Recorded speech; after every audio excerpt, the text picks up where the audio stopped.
was cross. Why should Henry have a new shape, he grumbled. A shape good enough for me is good enough for him. He goes gallivanting off to Crewe, leaving us to do his work, and comes back saying how happy he feels. It's disgraceful. And there's another thing. Henry whistles too much. No respectable engine ever whistles loudly at stations. It isn't wrong, but we just don't do it. Poor Henry didn't feel happy anymore. Never mind, whispered Percy. I'm glad you're home again. I like your whistling. Goodbye, Henry, called Gordon. We're glad to have you with us again, but remember what I said.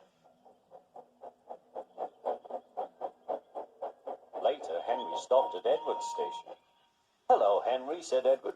You look splendid. I was pleased to hear your happy whistle yesterday. Thank you, Edward, smiled Henry. Shh, shh. Can you hear something? It sounds like Gordon, said Edward, and it ought to be Gordon. But Gordon never whistles like that. It was Gordon. He came rushing down the hill at a tremendous rate. He didn't look at Henry, and he didn't look at Edward. He screamed straight through the station and disappeared. Well, said Edward. It isn't wrong, chuckled Henry, but we just don't do it. And he told Edward what Gordon had said.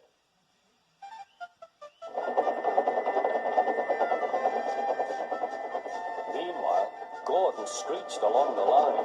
The noise was awful.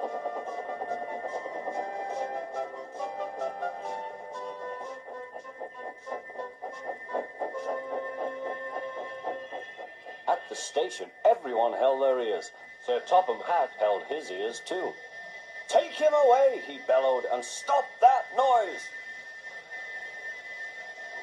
Gordon puffed sadly away, but he wouldn't stop whistling until two fitters climbed up and knocked his whistle valve in place. That night, Gordon slunk into the shed. He was glad it was empty. It isn't wrong, murmured Henry to no one in particular, but we just don't do it. No one mentioned whistles. Next morning, Henry was enjoying himself enormously. I feel so well, he sang. Trickety-trock, hummed his coaches. Then he saw some boys on a bridge. Peep, peep, hello, he whistled. Oh, he called.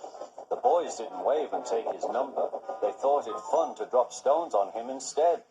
They've broken our glass! They've broken our glass! Sobbed the coaches. The passengers weren't hurt, but they were cross. Call the police!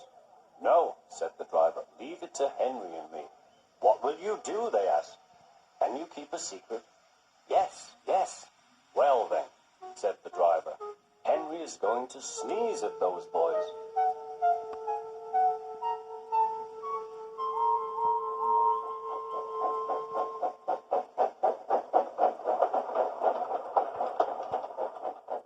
Lots of people were waiting at the station just before the bridge. They wanted to see what would happen. Henry has plenty of ashes, said the driver. Please keep all windows shut till we have passed the bridge. Henry is as excited as we are, aren't you, old fellow? Henry was feeling stuffed up. Soon they could see the boys, and they all had stones. Are you ready, Henry, said his driver. Sneeze hard when I tell you. Now, he said. Achoo, shoot!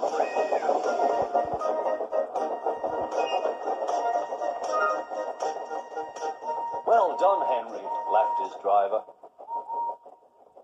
Henry went home very pleased with himself. He had taught Gordon and silly boys a lesson with a whistle and a sneeze.